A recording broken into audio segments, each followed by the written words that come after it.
What's good, y'all, man? Welcome to Radiant Thoughts, a podcast dedicated to promoting positivity, personal growth, and the pursuit of a brighter mindset, man. So without further ado, let's tap into today's episode.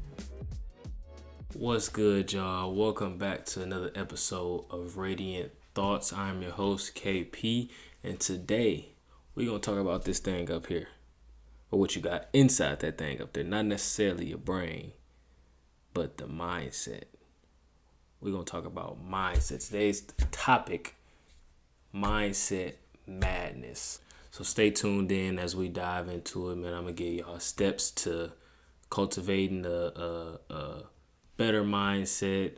We're going to talk about fixed versus growth mindsets, all that good stuff. So be sure to like, comment, subscribe, tell a friend, add some input, you know what I'm saying?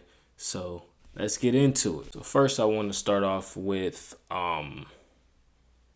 defining what the role of our mindset is. The role of mindset to me for my individual self is kind of like, I look at it as it allows me to think and create a new or different understanding for most things, rather than what everyone else would say. It's kind of like a cheat code to me, in my opinion. So that's what I think the role of our mindset is, to be able to shape our own realities within our own mind. And having a mind is just kind of like being conscious or aware, of most things that's going on around you, or just anything in general. So I feel like our mindset help it, we can think, we can imagine, we can put things in our mind and actually put them into the universe. So mindset can have effect on your everyday lifestyle. That's why I say it's like a cheat code, because I can trick my mind into doing whatever. But that's we're gonna talk about that a little later.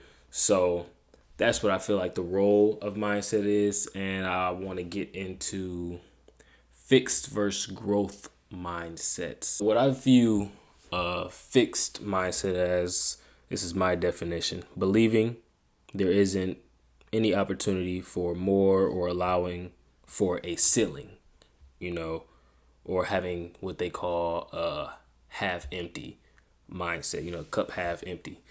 And you kind of think that nothing will ever get better. You're fixated on one particular thing, and you can't get past that no matter what it is. For example, you have people that kind of have like limited beliefs, and you can't seem to press past. It's like, oh, I can't do that because of this. A lot of excuses and a lot of reasons as to why something won't happen for you in particular. Just kind of like those, they call them Debbie Downers, or the people that's just like, woe is me, everything is so bad.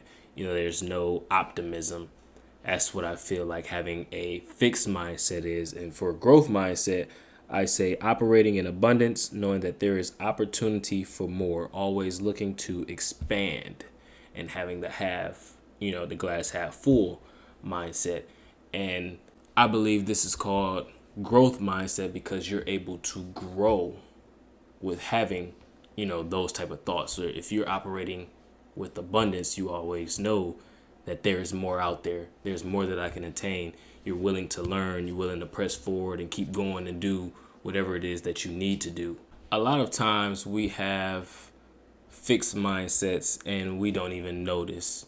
It's so common to have like those limiting belief like thoughts, and we don't even pick up on it because it just becomes so much of a habit. It's just natural. For some, I don't know why it's natural, but for some reason we always resort to, probably because it's easier. It's easier to think, oh, I can't do it. Oh, I just have too much time. Or I don't have enough time. Or that's just going to take too much time. Or I'm too busy. Those are like common limited belief factors that we hear every day, basically excuses.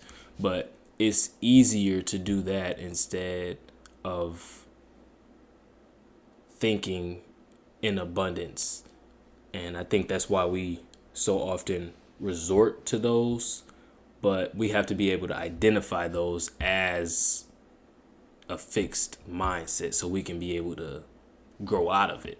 They become a hindrance to your growth because we begin, like, as we say things, we believe it. No matter what like goes on, the more you say something, like it's kind of like the more you tell a lie, you'll start believing your own lie. The more you tell a lie, you'll start to believe that that lie is truthful when it isn't, and you know it isn't.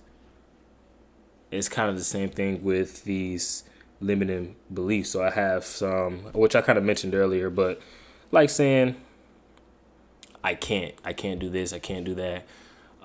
Early on, I was taught to take can't out my vocabulary, and I still say that to this day, even though I still kind of say can't and use can't here and there, which I try not to, but it's, it's a process. But saying I can't is the one most people do quite often. That's probably the most common one. Then we have I don't deserve this. So saying that you don't deserve something greater for yourself, or if somebody presents you with something, oh no, that's not for me. I don't deserve anything like that. I didn't do anything to deserve this amount of praise or that, acknowledgement. And then we have I don't have enough money. Now, this one is so with me because you can truly not have a lot of money or enough money, but having that belief will stop you from going to try to get enough money, for whatever you may be needing money for. I'll never be successful. Now, people that be saying stuff like that, you can't keep them around you. Pretty much any of these you can't. But like people that say that they'll never be successful, even if you try to encourage them, a lot of times it takes time for them to believe in their self that they can be successful. So that's next to that I can't one for me, as because a lot of people say that they don't feel like that they'll ever amount to anything. The more they say it, the more true it will ultimately become, because you're going to start believing that, and you're going to stop pushing yourself to become successful or to become greater, or you're going to have 1,000 excuses as to why you weren't successful, when really all it took is a mindset switch. So you have to find that in you to turn that knob on, flip that switch, and tell yourself that you can become successful. It's like having positive affirmations. And we get the saying, you can do anything you put your mind to. And that's literally legit, because if you put your mind to not doing those things, or put your mind to discrediting yourself or saying that you can't do those things, then you won't do them. Partially, it'll happen because you don't have the courage, but you're tricking your brain into, your brain doesn't really understand. Well, I won't say your brain won't understand it, but you can play tricks on it. You can tell it certain things, and it don't know the difference between a lie and the truth most of the time. So the more you're feeding it, oh, I can't do this, I can't do this, I can't do this. It's like, okay, you can't do this. And then when you go and try to do something, you won't be able to. It's going to take extremely more effort to be able to get past your own mind, because you don't think your mind playing tricks on you or something. It's going to take more to get past that aspect to even get to doing what you're trying to do. And the mindset is a powerful tool. That's why I say it's a cheat code if it's used properly. And with that being said, I want to give a few steps that I like to use to help change your mindset. And starting with let's start with self-awareness as step one. So having self-awareness and just knowing knowing who you are as a person. If you know who you are as a person, the good, the bad, the ugly, what you like, the dislikes, you can shape, your own person. You can shape how you are, and your mind will shape around that. You'll be able to be more open to certain things because you know the things that you like, the things that you dislike, the areas that you're weak in, the areas that you're strong in. You just become aware of you. You have that full self-awareness of self. You have what they call knowledge of self. You know who you are, you know what you need, you know what you don't need. And that can help helps on the track of reshaping your mindset and keeping a positive mindset.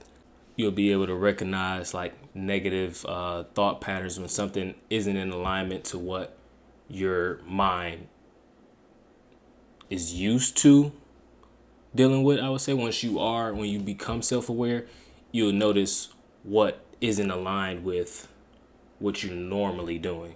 And so I feel like self-awareness is key, a key step, because once you know what's not you.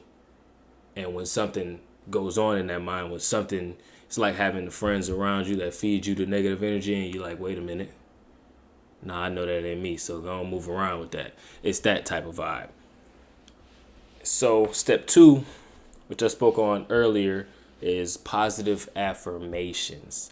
So now this is part of tricking the brain. So if every morning you wake up and tell yourself you're beautiful, or you're worthy, or you deserve the world, you're going to feel like you deserve the world. You're going to feel like you're beautiful. You're going to feel like you're worthy. Like if you tell yourself every single day, you look in the mirror and remind yourself every single day that I'm the man, I'm the protector, I'm the provider, that will play tricks on your mind and you'll start to believe it. It's like and I don't want to call it a lie because that is what you're becoming. That is what you plan to be. So it's almost like when you tell a lie and you constantly tell that lie, you start to believe it. But on the flip side, this is something that isn't a lie. It's something that is beneficial to you as a human, on your day-to-day lifestyle. So telling yourself positive affirmations, it reframes your thought process. It makes you feel, at least for me, it makes me feel good when I do. And I lack on my affirmations, but I keep a note of them in my phone. I got a whole note put out of all my affirmations and what I am, those I am statements, those help for me at least. It tricks you into when you're not, I'll say this. They truly work for me when I'm not feeling, up to par, because they're like daily reminders, to let you know, like, nah, man, you really the shit. Go on, get on your stuff, man. Or like, quit playing around, you this. And so on those times when I'm maybe feeling like I'm lacking in certain areas, those positive affirmations, I can take those, repurpose it, and use it for greater, trick my mind into being positive for that setting or for the rest of the day, or it gives me a boost to go out there and do what I know I can do. So positive affirmations are a true gem, I feel like. Step 3, number 3, is visualization. And what I say about visualization is, if you can imagine it, if you can put it up here and see it, you close your eyes, you see it every day, you can bring it to life. No matter what it is, if you can see it, you can achieve it. It can be true. It can come into fruition, because you wouldn't be thinking about it if it couldn't happen. That's my thing. If you're so passionate about something, you can see it every time you close your eyes,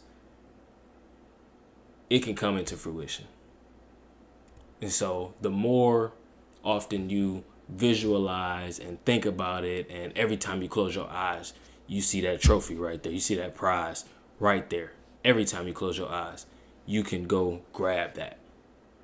What I like to do when I visualize, and I do this when I meditate as well, while I'm visualizing and I'm seeing what's going on, whether it be a daydream or whatever, if I'm intentionally visualizing it, I pay attention to what's going on within that visual. I watch myself. I watch the characteristics that I have, the traits that I have, and those same aspects and traits that I see Kente doing that has this thing, I take those and apply them to real life. Because if the person that I want to become has those things and he has everything that I'm looking for, I need to adopt what future me is doing in order to get the things that future me have. And I wouldn't say it's an easy thing to do. I've become better at being more observant of the things that I think about when I am visualizing something, being able to truly see what's going on within my vision and take it and apply it into everyday life. So that's a banger one right there for y'all. I ain't gonna cap. If you can see it, it can be true. If you can imagine it, you can bring it to life. You can bring it to life. Step 4. Embracing challenges. So when we embrace challenges, for your mindset at least, it pushes you to do more. So when you push your mind to do more, it allows for you to learn more. And so it takes you out of your comfort zone. And once you get taken out of your comfort zone, you're exposed to new things, new areas, new aspects of life. So your mindset has to adjust and pick up on new things, and it's pushing it to grow, to learn, to move at a different pace, to see different things, to understand different things. So as you're doing that, you're allowing your mind to change and to grow. And you want to have that growth mindset. So you want it to be able to see things and expand and adapt to new things around you. You don't want it to be succumb to one thing, because the more we don't get outside of our comfort zones, the more comfortable we get and our mind get, and we fear challenge and we fear change and we fear. That's where like those I can't and I'll never be good enough statements come from, because we're so comfortable where we are. We don't want to grow. We don't truly want to change. We don't want to expand. So when you make an effort to embrace challenge, that's what you're doing. You're saying, oh no, I'm ready. I want this. And when I want something, I'm going to go break the barriers to go get it. I'm going to deal with that challenge. And so as we dealing with those challenges and embracing those challenges, it just opens you up to new things and opens your mind up to new experiences, and you're able to explore more within your mind, because then you tap into potentials that you wouldn't have if you kept that fixed mindset. So embrace those challenges, man. Embrace the challenges, embrace the pain, go through it, get through it, learn more. Step number, what we on, y'all? Step number 5? Yeah. Step number 5, learning from setbacks. They say experience is the best teacher. But I seen a quote actually, experience learned from is the best teacher. Because you see a lot of people, they experience the same thing over and over and over and over and over again and never learn from it. So it's not teaching them anything. It's up to you to learn from it. So that's how it becomes the best teacher. So when you learn from those setbacks, you learn different ways to approach things. So think about it as if we're in school. You fail a test. That's a setback, potentially. So what you do to learn from that, you go look at that test, you go over what you got wrong, you study what you got wrong, you reassess, you come back, and you pass the test. You take the test again after you went and learned what you need to learn, and you prevail the next time. That's learning from a setback. So, and how that pertains to your mind, you are forcing it's almost like challenging yourself. You're forcing your mind to figure out, okay, what did we do wrong? How do we fix it? And once we fix it, we know not to do that again. So if I keep saying I can't do something, and then I say, hold on, let me go back, let me reassess, and I do it, and I realize I can, when that same situation come up, my mind won't say I can't do this, because I have evidence showing that I got through that already. So I can do it. So it helps trigger your mind into saying, like, realizing, identifying what those setbacks were. And when you get past those setbacks, when you break through those setbacks, it knows that when it approaches similar things, okay, we have to navigate this way. If I get another test, okay, I need to study each one of these topics. Make sure I study these topics, go over them 2-3 times, get tested on them, and we prevailing again. Because my mindset has changed. Beforehand, I probably wouldn't have studied. I probably didn't study, probably thought, I'm good. And I got that test, got that grade back, and realized, I need to study, or I need to go over this again. And so when we have these setbacks, instead of viewing them as just failures, just view them as opportunities. Therefore, your mind can look at it as something that you need to learn from, instead of it being a failure and you just, I can't do this because I failed. I'm just not good at it. Number 6, I would say, is cultivating gratitude.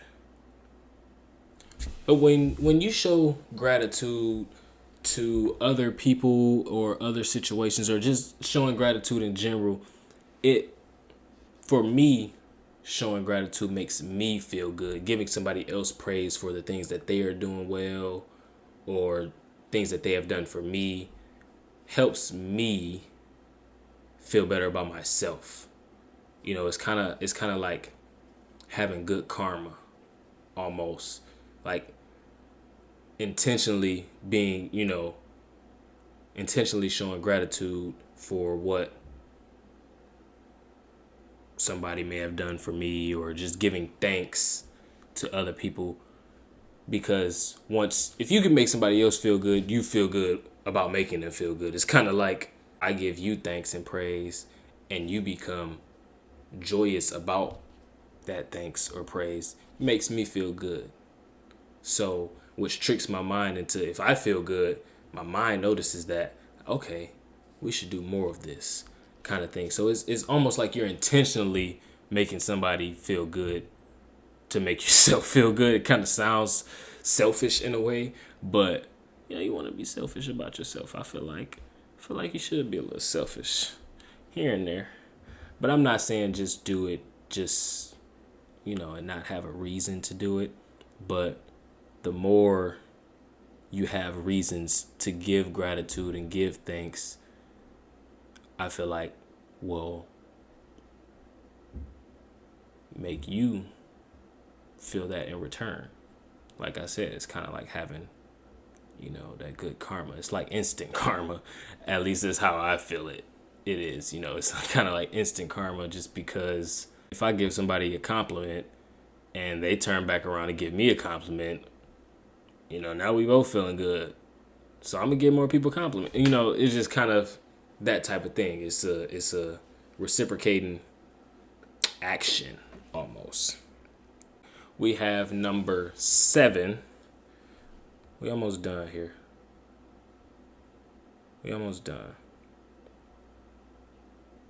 Number 7 is establishing daily rituals. So what I've been slacking on it. I haven't been doing it lately, but every morning when I wake up, and it's been cold lately, and if y'all know, I drive trucks, so I'm on the road majority of the time. So what I used to do summertime was every morning I woke up an hour before I needed to drive. I got up, did my meditation, did my hygiene, I said that wrong. So I got up. As soon as I woke up an hour before I needed to leave. I meditated first, and it was only a simple 5 to 10 minutes I would do each morning. And then from that, if I had something that I needed or felt like I needed to journal, I would journal. If I didn't feel like I need to, I didn't. But, the journal would come into play every now and then. From there, I would do my hygiene, brush my teeth, clean up, all that. I would make sure I make my bed. I would go outside, do some push-ups, sit-ups. And then from there, I come back in the truck, eat my breakfast, and then get ready to leave. So that was my daily routine. Pretty much the second half of summer, I did that. And then I had a night routine, go out, do the rest of my workout, make sure I read at least 10 pages, eat, and go to sleep. So I did that. That was my daily routine, and it kept me in a schedule. It kept me balanced, I would say. And making sure I made my bed every morning. I feel like even though we're taught to make our bed every single morning, that's kind of like a positive routine, staying organized, me meditating. It helped my mental. So that was something positive that I inserted in my day-to-day routine. And then going and working out, so all these things, especially like the working out and the meditating, that made me feel very good. And like I said before, your mind notices what makes you feel good. The more you start, I need to do more of that, and you will do more of that. It becomes exciting, as it becomes routine. It's kind of like going, at least for me, going to the gym. When I was at the gym consistently, I can't now. I'm on the road. I drive trucks. So the more I was consistently going to the gym, it's kind of like every time I went, it was like a hit of dopamine. Like I was so excited. I felt good being in here, and that's how that routine became for me. Even though I've kind of slacked as of late. For one, it's getting cold, but I've slacked. But I found enjoyment and pleasure within doing that, and so that helped my mind. Cause like now I feel like I need to be doing that every day. I'm like, I need to get back to doing what I used to do because it made me feel good. It made me feel good about myself. So incorporate those daily habits into your morning like routine, I would say, and you would notice a shift in your mind. At least I did. And like I said before, I can only speak on what I have done that has helped me. And so that is one thing that has definitely helped me change my mindset, or help, trick my mind into incorporating better things, within my life. And so, but yeah, keep positive habits, you know what I'm saying? Because the habits you build today create the lifestyle you live tomorrow. You know what I'm saying?